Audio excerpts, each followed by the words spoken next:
Good morning. Exide life insurance సమర్పిస్తున్న business breakfast షోకి స్వాగతం. ఏషియన్ మార్కెట్స్లో ఈ ఉదయం కొంత మిక్స్డ్ ట్రెండ్ కనిపిస్తుంది. స్లైట్లీ నెగిటివ్ బయాస్తో ట్రేడ్ అవుతున్నాయి.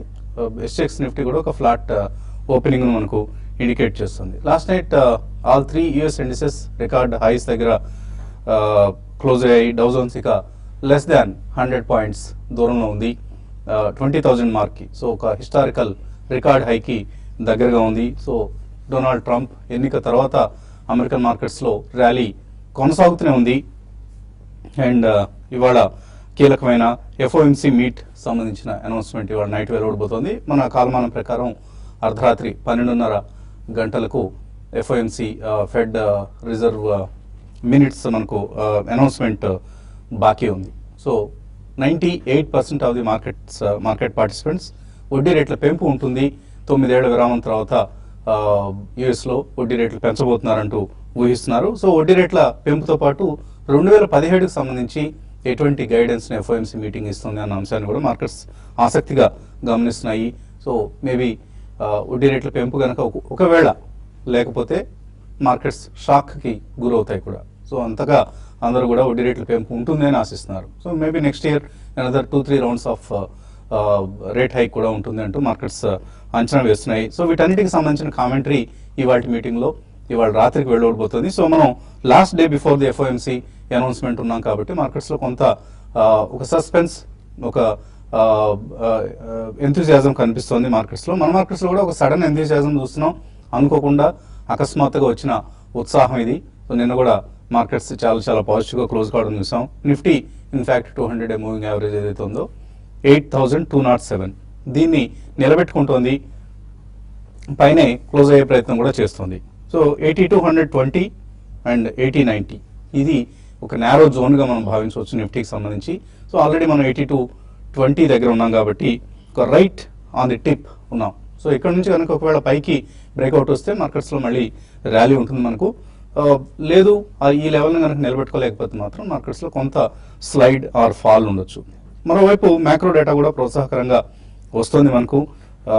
మ్యాక్రో డేటా అంటే మన ఎకానమీకి సంబంధించిన పెద్ద data.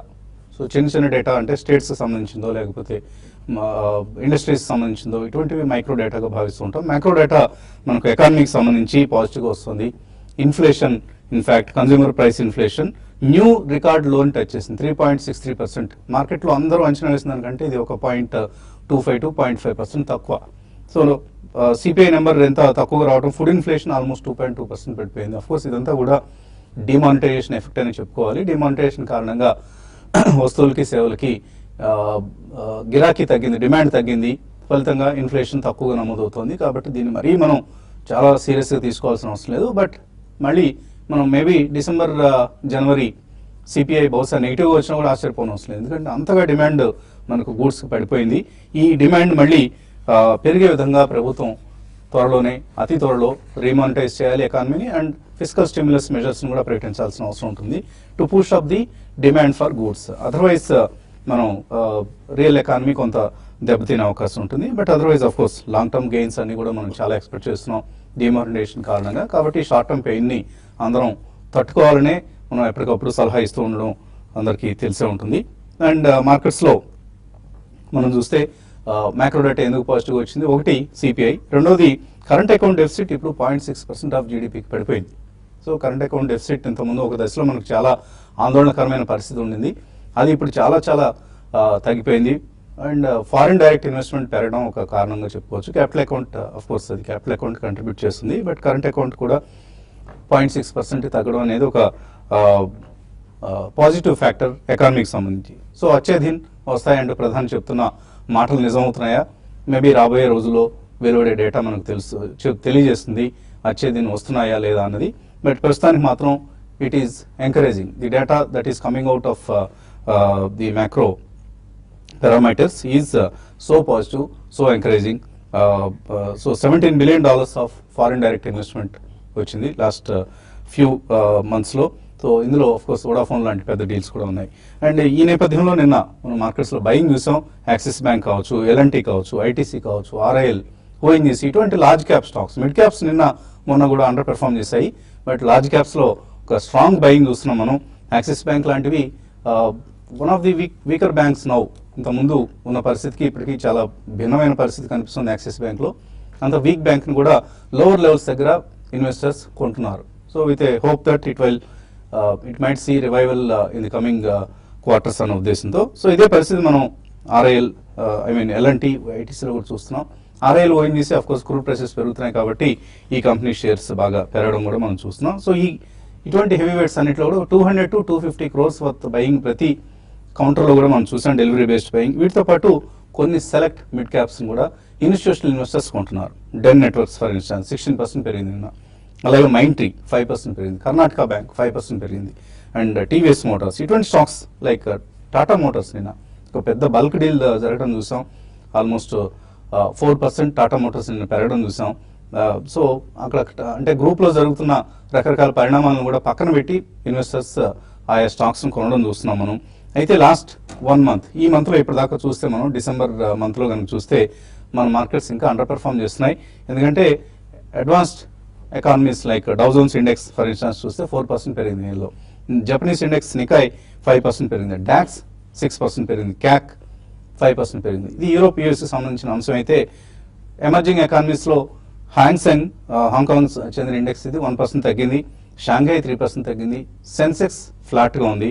Of course Taiwanese index 1.5% పెరిగింది. So emerging economies under perform చేస్తున్నాయి ఇప్పటిదాకా ఈ నెలలో. మేబీ ఇక్కడ నుంచి ఏమైనా బయింగ్ వస్తుందా లేదా అన్నది చూడాలి. మన నిఫ్టీ మాత్రం 7950, 80, 50, 8150లా కొద్దిగా హయ్యర్ క్లోజింగ్ లోస్ మనం చూసాం. సో దీని నుంచి బయటపడగలిగితేనే నిఫ్టీకి సంబంధించి మనం ఒక ర్యాలీ చూస్తాం. అదర్వైజ్ కొద్దిగా కాషస్గా ఉండాల్సిన పరిస్థితి కనిపిస్తుంది. అండ్ టెక్నికల్స్ ఏం చెప్తున్నాయో రాజేంద్ర గారు చెప్తారు. సో ఇటువంటి పరిస్థితిని మీరు ఊహిస్తున్నారు. 8220 దగ్గర ఉంది ప్రస్తుతం నిఫ్టీ. సో 200 మూవింగ్ యావరేజ్ నిలబెట్టుకుంటుంది. అండ్ ఇక్కడ నుంచి మనకు పైకి వెళ్లే ఛాన్సెస్ ఎంతవరకు ఉన్నాయి, లేదా కిందకు వచ్చే ఛాన్సెస్ ఎంతవరకు ఉన్నాయి?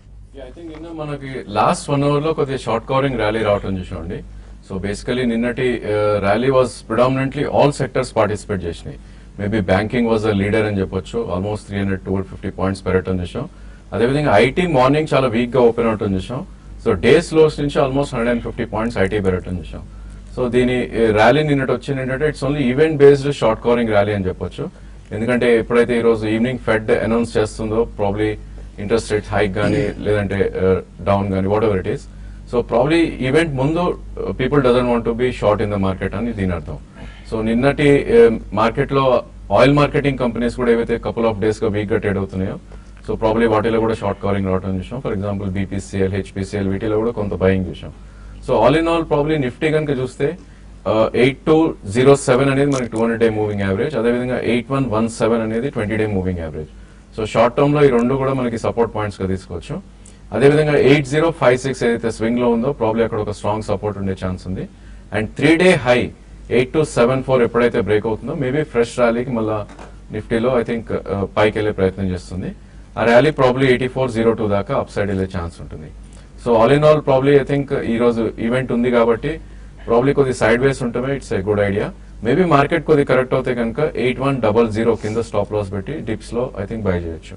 అదేవిధంగా బ్యాంక్ నిఫ్టీ చూస్తే కనుక ఈవెన్ బ్యాంక్ నిఫ్టీ కూడా ఆల్మోస్ట్ రేంజ్ అనేది మనకి 20-day 200-day మూవింగ్ యావరేజ్ మధ్యలో ట్రేడ్ అవుతుంది చూస్తున్నాం, which is 18,520 and 17,913. Even Bank Nifty కూడా మనకి 3-day హై ఏదైతుందో 18,739 దాని అబోవ్ ఫ్రెష్ బ్రేక్అవుట్ రావటం చూస్తాం. అండ్ ఆ ర్యాలీ ప్రాబ్లీ 19,020 నుంచి 19,100 దాకా వెళ్ళే ఛాన్స్ ఉంది. సో ఈవెన్ బ్యాంక్ నిఫ్టీ కూడా ప్రాబ్లీ ఆన్ డిప్స్ బై అనే చెప్తాను. మేబీ 17,900 స్టాప్ లాస్ పెట్టుకుంటే మేబీ 18,100 అట్లా మార్కెట్ కరెక్ట్ అని కూడా లాంగ్ పొజిషన్స్ క్రియేట్ చేసుకోవచ్చు. సో ఇంట్రాడేలో ట్రేడర్స్కి ఎటువంటి సలహా ఇస్తున్నారు? ఈ రోజు ఫ్లాట్ గా ఉండే అవకాశాలు ఎక్కువ ఉన్నాయి మార్కెట్స్. ఈ రోజు నైట్ యూఎస్ లో ఈవెంట్ దృష్ట్యా నిన్నటి మార్కెట్ లో మంచి రికవరీ చూసాము. అయితే బ్యాంకింగ్ స్టాక్స్ లో కూడా కొంత బయింగ్ అనేది చూసాము. అయితే ఈ రోజు కూడా కొన్ని బ్యాంక్స్ ఓవర్సోడ్ లో ఉన్న బ్యాంక్స్, కోటక్ బ్యాంక్ లాగా తర్వాత ఈవెన్ ఐసిఐసిఐ బ్యాంక్ కూడా కొంచెం లో నుంచి రికవరీ కావడానికి అవకాశం ఉంది. కాబట్టి వాటి లాంగ్ పొజిషన్ తీసుకోమంటారు. నేనైతే ప్యూర్ షార్ట్ కవరింగ్, ఎందుకంటే మనకి ఎఫ్ఐఎస్ నుంచి ఈవెన్ డెలివరీ బేస్డ్ సెల్లింగ్ కూడా చూసాము. అయితే ఈ నిన్నటి షార్ట్ కవరింగ్ కంటిన్యూ కావాలి అంటే మాత్రం మార్కెట్స్ రానున్న రోజుల్లో 8,200 పైన సస్టైన్ కావాలి. ఏదైనా కూడా మార్కెట్స్ ఫ్లాట్ గా ఉండే అవకాశం ఉంది. అయితే పార్టిసిపేషన్ చూస్తే నేను మిడ్ క్యాప్ లో సెల్లింగ్ వచ్చింది, క్లోజింగ్ ఈవెన్ మార్కెట్ పెరుగుతున్నా కూడా. కాబట్టి మిడ్ క్యాప్ స్టాక్స్ లో క్వాలిటీ స్టాక్స్ లోనే ఇన్వెస్ట్మెంట్ చేయమని చెప్తాను. షార్ట్ టర్మ్ కోసం భారత్ ఫోర్జ్ ని కరెంట్ లెవెల్స్ లో ఎవరీ డిప్లో కూడా బై చేస్తే 1040, 1060 లెవెల్స్ ని టెస్ట్ చేసే అవకాశం కనపడుతుంది. ఈ రోజు ఇంటర్డేకి ఇంతకు ముందు అన్నట్టుగా ఐసిఐసిఐ బ్యాంక్ అని కూడా కన్సిడర్ చేయొచ్చు. అదేవిధంగా కొన్ని ఏషియన్ పెయింట్స్ లాంటి స్టాక్స్ లోయర్ లెవెల్స్ లో కొంచెం ఈ ఫాల్ ఆగడానికి అవకాశం ఉంది. వాటిని కూడా లాంగ్ పొజిషన్ తీసుకోమంటాను. తర్వాత G1 నిన్న కొంత వీక్నెస్ అనేది చూసాము, బట్ ఈ రోజు 440 పైన సస్టైన్ కాగలిగితే దాంట్లో కూడా లాంగ్ పొజిషన్ తీసుకోవచ్చు. అయితే బీపీసీఎల్ మాత్రం కొంచెం హయ్యర్ లెవెల్స్ లో కొంత సెల్లింగ్ అనేది చేసుకోమని చెప్తాను. అయితే షార్ట్ టర్మ్ వ్యూతో ఎవరీ డిప్లో అంటే ఒక 5 to 10% లోపల డిప్ వచ్చినప్పుడు అదానీ గ్రూప్ చెందిన స్టాక్స్ చాలా స్ట్రాంగ్ ఉన్నాయి. కాబట్టి నేను వీటింట్లో కూడా పిక్ చేసుకోమంటాను. Adani and Ports, even Adani Enterprises కూడా చాలా వరకు డౌన్ సైడ్ అనేది ఆగిపోయింది. దీనికి తోడు ఈవెన్ ఎల్ఎన్టీ స్టాక్ ను కూడా ఎవరీ కరెక్షన్స్ లో కూడా బై చేసుకోమంటాను. బట్ ఇంట్రాడేకి మాత్రం ఈరోజు పర్టికులర్ ఇది పెరుగుతుందని చెప్పలేము. కొంచెం మార్కెట్స్ చాపీగా ఫ్లాట్ గా క్లోజ్ అయ్యే అవకాశాలు ఎక్కువ ఉన్నాయి. ఓకే అండి, ఇక ఇన్వెస్టర్స్ నుంచి కాల్స్ అలాగే మెయిల్స్ తీసుకున్నాను కాసేపు ప్రకటనలో.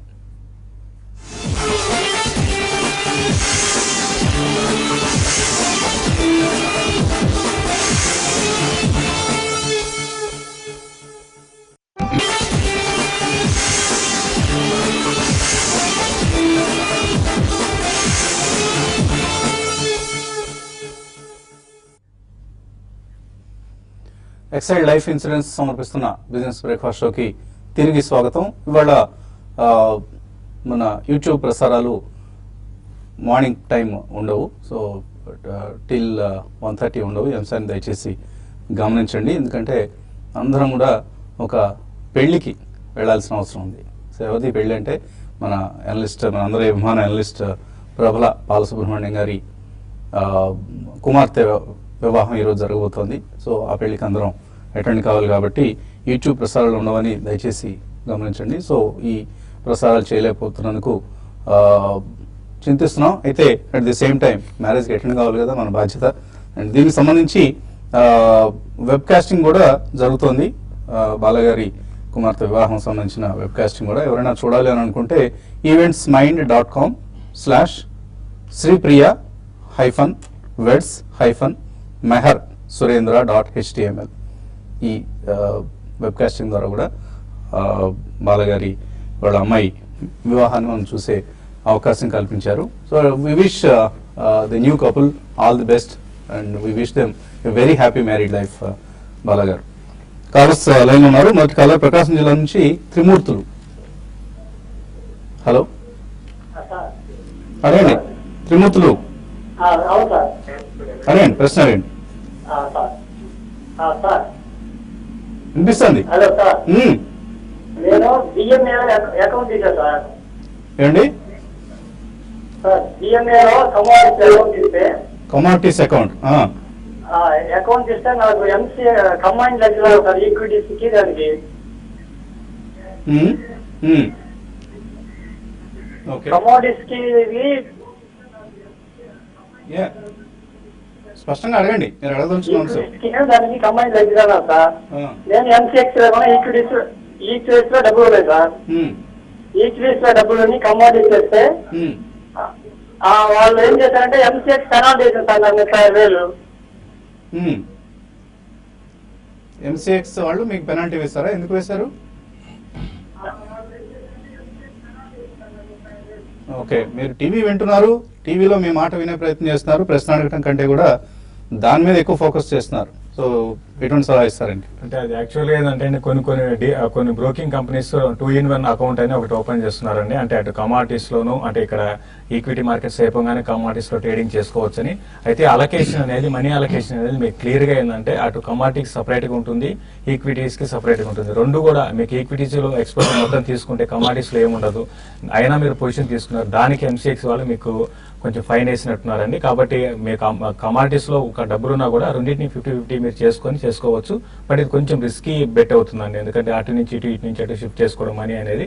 కాబట్టి దాని దృష్టిలో పెట్టుకొని ట్రేడ్ చేసుకోమని చెప్తాను. సో కేర్ఫుల్గా ఉండాలండి. అలా మీరు ఈక్విటీస్ని కమోడిటీస్ని రెండింటిని కలగపలగం చేసి ట్రేడింగ్ చేయొద్దు. సో ఈక్విటీస్లో డబ్బు ఉంటే ఈక్విటీస్లోనే కొనండి, అలాగే కమోడిటీస్లో అకౌంట్లో డబ్బులు ఉన్నప్పుడు కమోడిటీస్ మాత్రమే కొనండి. ఇలాంటి పెనాల్టీస్ బారిన పడకుండా ఉంటారు. కేర్ఫుల్గా ఉండండి, జాగ్రత్తగా ఉండాలండి. మార్కెట్స్లో మనకు తెలిసి తెలియక తప్పులు చేస్తూ ఉంటాం, ఆ తప్పుల్ని సరిదిద్దుకుంటూ ఉండాలి. చీరాల నుంచి రాజు. హలో, నమస్తే సార్. నమస్తే అండి. సార్ హెచ్బిఎల్ పవర్ 45 రూపాయలు 500 కొన్నా సార్, 2 నెలల పైన అయింది.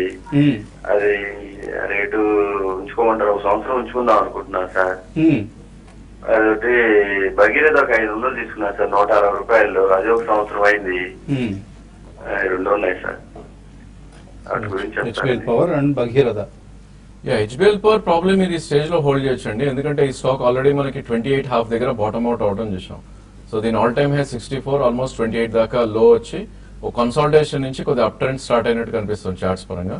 ఓన్లీ థింగ్ ఏంటంటే ఈ స్టాక్ 3 మంత్ లో ఏదైతే ఉందో 30 రూపీస్ కింద క్లోజింగ్ బేసిస్ లో స్టాప్ లాస్ పెట్టుకోవాలి. ఆల్మోస్ట్ ఈ మంత్ లో 35 ఉంది. అదేవిధంగా మొన్నటి స్వింగ్ హై దాటితే కనుక 45, ఆల్మోస్ట్ మీ cost price above at least 3 days trade అవుతే కనుక మేబీ 49 నుంచి 52 మధ్యలోకి వెళ్ళే ఛాన్స్ ఉంది. ప్రాబ్లీ అక్కడ మీరు ప్రాఫిట్ బుక్ చేసుకోవాలి. ఇది 1 year హోల్డ్ చేసే స్టాక్ కాదండి డెఫినెట్ గా. I think you should keep trading in this stock. తర్వాతి కాలర్ రత్నాకర్ హైదరాబాద్ నుంచి. హలో, రత్నాకర్ నా పేరు. అదే. సో ఇది కుటుంబరావు గారు ఒక సలహా ఇచ్చారు, సలోరా ఇంటర్నేషనల్, మన పీవీటీ సబ్స్క్రైబర్ కూడా నేను.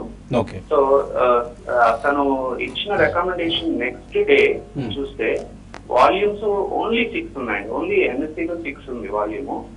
సో దాని తర్వాత 2 days తర్వాత డ్రాస్టిక్ వాల్యూమ్స్ పెరిగాయి. దాని తర్వాత అలాగా సో నేను ఆ రోజు ఒక 1 lakh వరకు లేకపోతే 50,000 పర్చేస్ చేద్దామన్నా కూడా 10,000 కూడా వాల్యూమ్ లేదు, ఓన్లీ 6 వాల్యూమ్ ఉంది. సో ఇలాంటి వాటిలో రేపు ఒకవేళ కొన్నా అమ్మడానికి లిక్విడిటీ ప్రాబ్లం ఏమైనా వస్తుందా, ఎట్లా అప్రోచ్ ఫాలో అవ్వాలి అనేది నాకు, అంటే కుటుంబాలు చెప్పారంటే మంచిగా చెప్తారు. సో దాన్ని నేను కనుక్కుందాం చేద్దాం. బాగా తెలియ ట్రేడెడ్ స్టాక్ అండి ఇది. నిన్న కూడా 1742 షేర్స్ మాత్రమే ట్రేడ్ అయ్యాయి బిఎస్సిలో, అది కూడా. సో బాగా తెలియ ట్రేడెడ్ స్టాక్స్లో ఏంటంటే మీకు మీరు అన్నట్టుగా లిక్విడిటీ ప్రాబ్లం ఉంటుంది, but fundamentally it's a good company. మీరు గమనించి ఉంటారు కదా, ఫండమెంటలీ ఇట్స్ ఓకే. మేబీ చాలా హై టర్న్ ఓవర్ కనిపిస్తుంది, బట్ నెట్ ప్రాఫిట్ తక్కువగా ఉంది. సో ఇవన్నీ కూడా రాబోయే రోజుల్లో బహుశా కరెక్ట్ అవుతాయి. పొటెన్షియల్ అంటే బ్రైట్ పొటెన్షియల్ ఉంది అనుకుంటేనే ఆయన రికమెండ్ చేస్తారు. మీరే చెప్పారు కదా, కుటుంబంలో వారు చెప్పారంటే నార్మల్లీ మంచి కంపెనీ అవుతుందని. సో సలోరా ఇంటర్నేషనల్ కూడా అటువంటి it's a commodities trading and distribution company. So మీకు ఏదైనా సమాచారం ఉందా దీనికి సంబంధించి? లేదండి, కంపెనీ పరంగా మంచిదేనండి, ఓన్లీ మార్జిన్స్ ఇంప్రూవ్ అయితే చాలు. అయితే మీరు ఎట్లా ఎగ్జిట్ కావాలి అని, అంటే బయింగ్ కూడా మీకు ఒక అంటే కింద ప్రైస్ ఒకే రోజు కాకుండా కొన్ని రోజుల్లో, అంటే ఒక 1 week 10 days లోపల కొన్ని కొనుక్కోవాలండి. ఎందుకంటే ఒకేసారి కొన్నా కూడా మీకు ప్రైస్ అనేది బాగా పెరిగిపోయే అవకాశం ఉంటుంది. ఈవెన్ సెల్లింగ్ కూడా మీరు అదే విధంగా చేయాల్సి ఉంటుందండి. అయితే ఫండమెంటల్స్ ఓన్లీ మార్జిన్ ఇంప్రూవ్ అయితే చాలు, ఈ స్టాక్ ఇంకా ఫర్దర్ గా పెరిగే అవకాశం ఉంది. ప్రస్తుతం అయితే కొంచెం వీక్ ఉండొచ్చు అంటే ఈవెన్ 60 రూపీస్ కూడా బ్రేక్ కావచ్చు, బట్ ఇన్వెస్ట్మెంట్ కి మంచి స్టాక్ ఏనండి. అలాగే కొద్దిగా మనం కొన్ని ఈమెయిల్స్ను తీసుకునే ప్రయత్నం చేద్దాం, ఎందుకంటే సమయం తక్కువ ఉంది. ఇవాళ మనం యూట్యూబ్ ప్రస్తావాలు కూడా ఉండవు కాబట్టి. రాజేందర్ మెయిల్ పంపించారు, నిఫ్టీ పుట్ తీసుకున్నారు 8100 పుట్ 84 రూపీస్లో. హోల్డ్ చేయమంటారా, ఎగ్జిట్ కావచ్చా? ప్రాబ్లీ ఈవెంట్ బేస్డ్ లో మీకు స్వింగ్స్ ఎక్కువ ఉంటాయండి మార్కెట్ లో. సో ప్రాబ్లీ ఈ రోజు మీరు వెయిట్ చేయండి. ఓన్లీ థింగ్ ఏంటంటే మనకి 8117 ఏదైతే 20-day మూవింగ్ యావరేజ్ ఉందో అక్కడికి వస్తే కనుక ఒకసారి మీ పుట్ ఆప్షన్ మీరు క్లోజ్ చేసుకోవచ్చు, ఎందుకంటే అది ఒక డిమాండ్ జోన్ గా మనం పరిగణిస్తాం చార్ట్స్ పరంగా. అదేవిధంగా 8274 అబోవ్ క్లోజ్ అవుతాయి కనుక ఐ థింక్ ఎంత లాస్ కొద్దిగా ఉన్నా కూడా స్వల్పంగా బుక్ చేసుకుంటే I think it's a good idea. అలాగే శ్రీరామ ప్రసాద్ అడుగుతున్నారు, Natco Pharma or Fortis healthcare current ప్రైస్లో 2 to 3 years విత్ తీసుకోవచ్చు అని అడుగుతున్నారు. తప్పకుండా తీసుకోండి. One of the best buys in the pharma space Natco Pharma. So తప్పకుండా మీరు ప్రతి డిక్లైన్లో యాడ్ చేసుకుంటూ వెళ్ళండి నాట్కోని, because they have both domestic business and also చాలా క్లియర్ ఎఫ్డిఏ స్టేటస్ ఉన్న company, one of the few కంపెనీస్లో నాట్కో ఫార్మా ఒకటి. అండ్ ఫోర్టిస్ హెల్త్ కేర్ తీసుకోవచ్చు. డెఫినెట్ గా మీకు హెల్త్ కేర్ స్పేస్ లో డెఫినెట్ గా మంచి స్టాక్ అండి. ఫోర్టీస్ కూడా బై చేయొచ్చు. మీరు చూస్తుంటే 160 ఆ లెవెల్ బ్రేక్ అయితే కిందకి రావట్లేదు. తర్వాత కొంచెం మార్జిన్స్ అనేది వీళ్ళకి కూడా ఇంప్రూవ్ కావాల్సి ఉంటుందని. ఇంప్రూవ్ అయితే మాత్రం ఫ్యూచర్ లో ఇది కూడా మంచి ఇక్కడ నుంచి బాగా పెరిగే అవకాశం ఉంది. కాకపోతే ఓపిక ఉండాలి. ప్రస్తుతం అయితే బై చేసుకోవచ్చు అండి. హరిణి అడుగుతున్నారు, ఆంధ్ర బ్యాంక్ 52 రూపాయల్లో కొన్నారు, యాక్సిస్ బ్యాంక్ 447లో కొన్నారు. టెక్నికల్ ఎలా ఉన్నాయి? యాక్సిస్ కొద్దిగా వీక్ గా ఉందండి చార్ట్స్ పరంగా. సో 452 కరెంట్ మార్కెట్ ప్రైస్ ఉంది, ఇక్కడే కొన్నారు కాబట్టి మేబీ కొద్దిగా పుల్ బ్యాక్ వస్తే డెఫినెట్లీ ఒకసారి ఎగ్జిట్ అవ్వాలి. మేబీ ఇక్కడ నుంచి ఒక 30 రూపీస్ 474 నుంచి 480 మధ్యలోకి వస్తే కనుక ఎగ్జిట్ అవ్వచ్చు. ఆంధ్ర బ్యాంక్ మేబీ స్వల్ప నష్టాలు ఉన్నా కూడా మీరు ఎగ్జిట్ అవడం బెటర్ అండి, ఎందుకంటే PSU space mid cap banks కొద్దిగా పర్ఫామ్ చేయట్లేదు. సో దానికన్నా బెటర్ ఏంటంటే 1 year 1.5 year వ్యూ ఉంటే ఫెడరల్ బ్యాంక్ లో షిఫ్ట్ అవడం it's a good idea. Ravindra Nenavath అన్న పేరుతో వచ్చింది. KNR constructions, Indo counter industries long term కోసం తీసుకోవచ్చా? ఎక్కడ ప్రైస్, ఏ ప్రైస్ లో ఎంటర్ కావాలి? కేఎన్ఆర్ కన్స్ట్రక్షన్స్ నిన్న స్ప్లిట్ అయిందండి, ఆల్రెడీ ఒక 100% లాస్ట్ ఒక 1 year లోపలే పెరిగిపోయింది. ఇంకా పెరిగే అవకాశాలు ఉన్న కంపెనీ, మంచి కంపెనీ అండి, డెఫినెట్ గా మీరు కొనుక్కోవచ్చు. అయితే ఎక్కడ కొనుక్కోవాలి అనేది ఎగ్జాక్ట్ గా చెప్పలేము. నేను కూడా 10% పెరిగింది. మీరు ఎవరి డిప్ లో కూడా దీన్ని బై చేసుకోమని, 1-2 బయింగ్ ప్రైస్ పాయింట్లు బై చేసుకోమని చెప్తాను.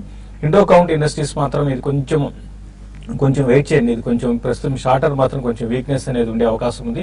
దీనైతే మీకు షార్ట్ టర్మ్ కి మాత్రం అవాయిడ్ చేయమంటాను. లాంగ్ టర్మ్ మాత్రం కరెక్షన్స్ లో 144 ఆ లెవెల్స్ కి టెస్ట్ చేయొచ్చు, అప్పుడు మీరు కొనుక్కోమని చెప్తాను. Venkata Satyanarayana Neerumalla, Modi is asking to serve tea in the marriage and functions. Nowadays people are doing marriages by serving only tea. Can you please suggest us what is the prospectus of this business? ఏం చెప్తామంటే దీనికి, so మీరు ఏమన్నా tea stall పెడదాం అనుకుంటున్నారా ఎక్కడైనా marriage hall దగ్గర? తప్పకుండా పెట్టుకోండి, మంచిగా మీ టీ వ్యాపారం బాగా వర్ధిల్లాలని కోరుకుంటున్నాం. సో చాయ్ చాయ్ చాయ్ చాయ్ అనుకుంటే ఇలాగా మ్యారేజ్ హాల్లో తిరగండి, తప్పకుండా తిరగండి. సో ఈ కామిక్ నోట్తో ఈ కార్యక్రమాన్ని ఇక్కడితో ముగిద్దాం. మళ్ళీ మధ్యాహ్నం 1:30కి స్మార్ట్ ఇన్వెస్టర్ కార్యక్రమంలో తిరిగి కలుద్దాం. Keep watching TV5.